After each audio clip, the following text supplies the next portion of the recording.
So unconditional love means I will be loved no matter what messiness accompanies me yet. Recognizing our deep need for help and for becoming filled and fulfilled. So in that sense, again, this revealing the mind is a very crucial exchange of love. Priti Lakshanam, Rupa Goswami says, a synonym of which would be empowerment. Love, interaction, empowerment, but it begins with vulnerability, revealing my mind, opening my heart. So I have to empty myself, in other words, to be filled. To empty myself and accept my vulnerability, and empowering means to be filled, but will come as a result of that.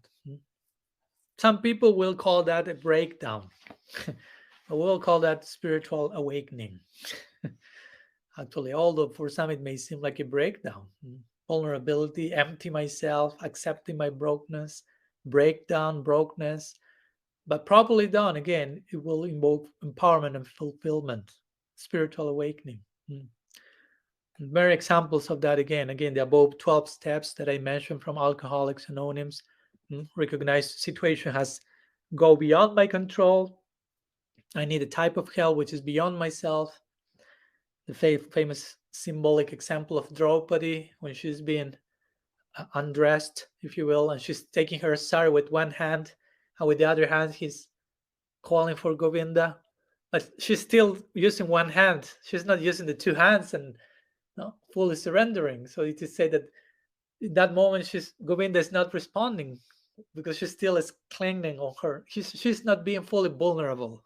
She's not fully acknowledging the vulnerability of her situation, basically. But when she puts the two hands up, when she is successfully acknowledging vulnerability full empowerment comes, and Krishna provides her, as we know, unlimited if you will, unlimited shelter.